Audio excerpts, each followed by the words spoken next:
یو سب ساعتین خفن حالتون چطور؟ امیدوارم حال دلتون عالی باشه. آیزنبرگ هم خوش اومدید به چنل خودتون.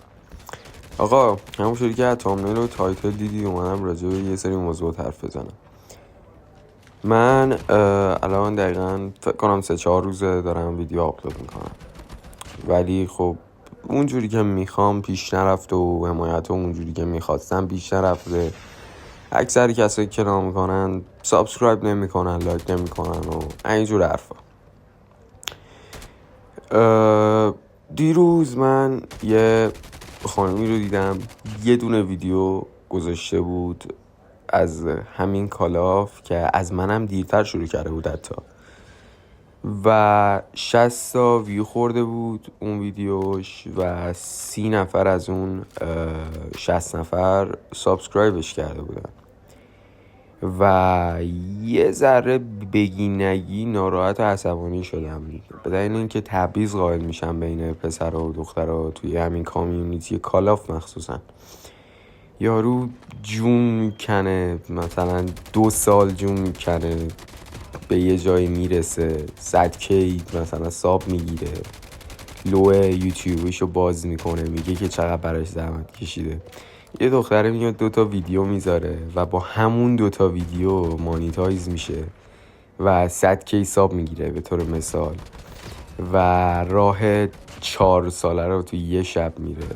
همون شکلی که من دیدم یه نفر 3 تا ویدیو کالاف کلن گذاشته و مانیتایز شده با 3 تا ویدیو کالاف و دختر بوده. توی 3 روز همین اتفاق افتاده براش. ولی من که انقدرم زحمت میکشم، انقدرم ویدیو میگیرم، کلی آموزش دارم بهتون میدم، هیچ حمایتی نمیشم. سوال من اینه برای چی همچین اتفاقایی باید بیفته؟ چرا باید بین پسر و دخترها تبعیض قائل بشن؟ توی یوتیوب مثلا بیان نگاهشون کنن بعضیا رو، بیان بعضیاشون رو نگاه نکنن، یه سریا حمایت بشن یه سریا حمایت نشن تو این قضیه. راستی بچه ها ببخشید اگه یه ذره صدام گرفته، اول صبح تازه بیدار شدم و دیشب خدا وکیلی به زور خوابیدم، چون اصلا اعصابم خورد شده بود سر این قضیه که چرا یه همچین اتفاقی باید بیفته. چرا یه دختره باید با یه ویدیو حتی مانیتایز بشه، ولی من با اینقدر زحمتی که دارم میکشم، تامنیل میزنم، ویدیو ادیت میکنم، نمیدونم دنبال چیز میگردم که ویدیو فردامو چی بذارم، وای خدا ویدیو فردام موند باید بسازمش، بشینم اینقدر زحمت بکشم و هیچ حمایتی نشم. سوال من اینه برای چی همچین اتفاقی باید بیفته؟ چرا؟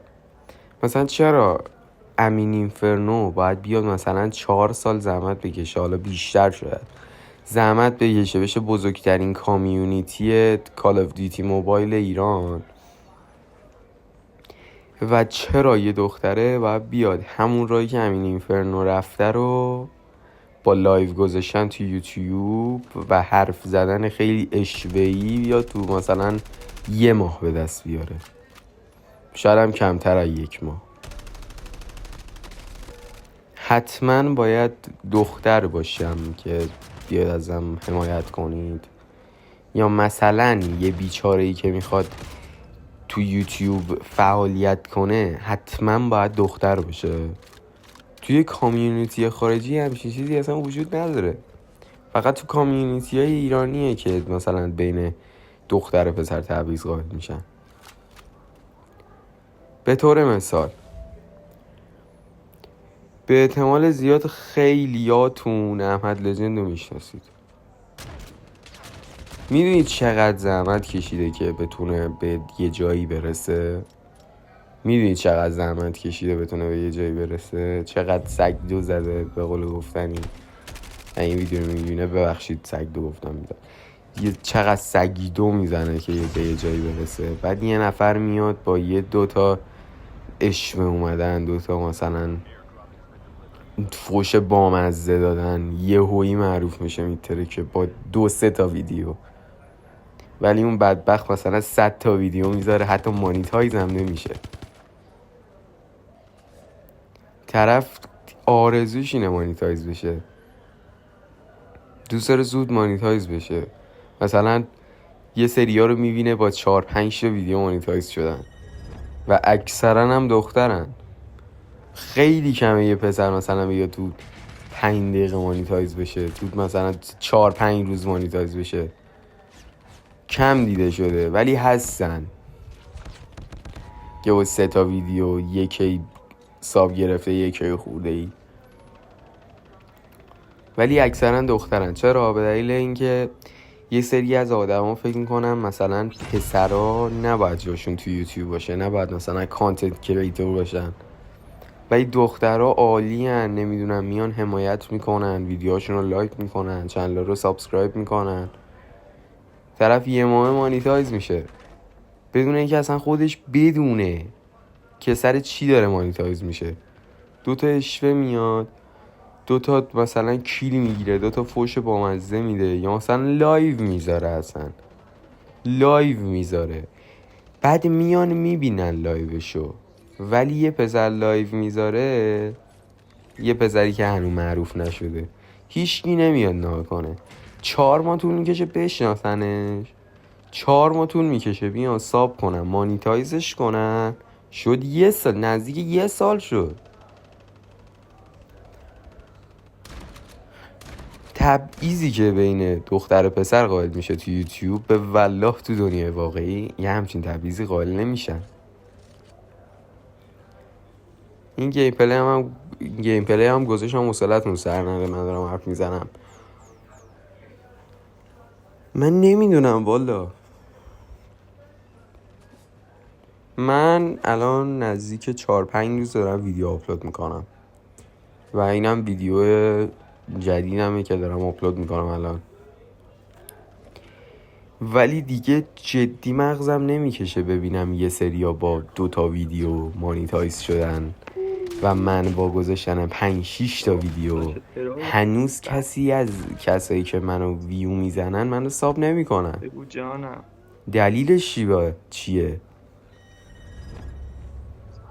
نمیدونم. شاید بدشانسی باشه، شاید مثلا دوستم نشته باشن، شاید به خاطر این باشه که پسرم. دختر بودم شاید مثلا الان مانیتایز شده بودم. اصلا نمیدونم سر چی همچین اتفاقایی باید بیفته. ما همه انسان نیستیم؟ برای چی باید یه همچین تبعیضایی قائل شه؟ نمیدونم واقعا، نمیدونم چی بگم. از دیشب تا الان دارم بهش فکر میکنم، ناراحت شدم.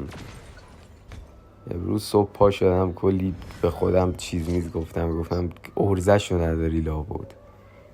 ولی رفتم دیدم کسایی که ارزه داشتن هم مشکلشون همینه.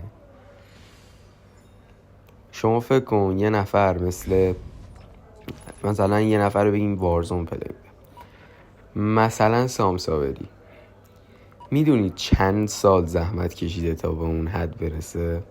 چند سال زحمت کشیده؟ یعنی چی؟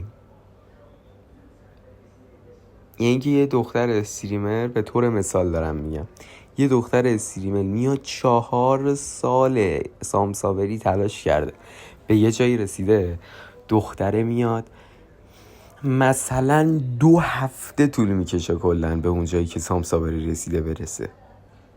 شاید بازیش هم حتی خوب نباشه. الان دیگه یه جوری شده وضعیت، ببین چقدر تبعیض قائل میشن تو فضای مجازی بین دخترها و پسرها، که پسرها میان ادای دختر وایس چینجر میزنن، ویدیو آپلود میکنن، به عنوان یه دختر ویدیو آپلود میکنن که شاید کارشون بگیره. خیلی آدمای کمی هستن که مثلا با صدای خودشون دیگه بیان چیز کنن، ویدیو رکورد کنن بذارن، چون میبینن وضعیت یوتیوب و توییچ و نمیدونم آپاراتو. نمیدونم والا. گفتم بیام بگم اینا رو، چون اگه نگم میمونه تو دلم، بعد دیگه هیچ وقت نمیتونم بهتون بگمش. ولی اینو بدونید یه همچین تبعیضایی قائل میشید واقعا خوب نیست.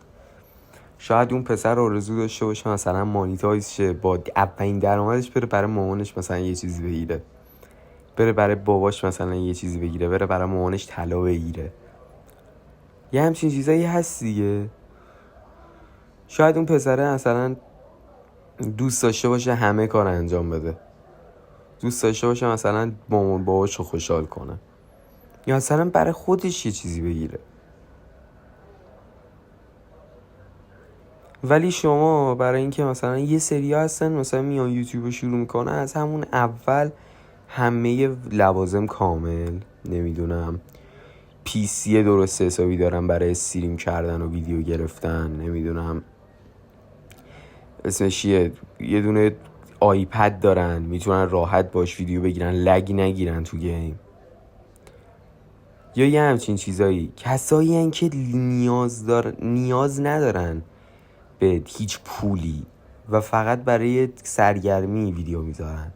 ولی یه سری آدم ها مثل من مثلا میام ویدیو میذارم که شاید حمایت بشم، شاید به درآمد برسم، شاید بتونم یه سری از کارهایی که میخواستم انجام بدم و انجام بدم. مثلا قرعه کشی بذارم، حتی توی تو کامیونیتی قرعه کشی بذارم تو هر ویدیوم، حداقل یه بتل پس به یه نفر بدم. نمیدونم والا اصلا مغزم نمیکشه که چرا یه همچین اتفاقایی باید بیفته تو کامیونیتی، که مثلا یه نفر با از اول ویدیو دارم میگم ولی بازم میگم یه نفر با 2 تا ویدیو مانیتایز شه، یه نفر باید 4 سال زحمت بکشه. یه سری تبعیضا هست دیگه، یه سری تبعیضا قائل میشن یه سریا. و اینکه مرسی از اینکه تا آخر این ویدیو همراه من بودید. تا ویدیوی بعدی، خداحافظ.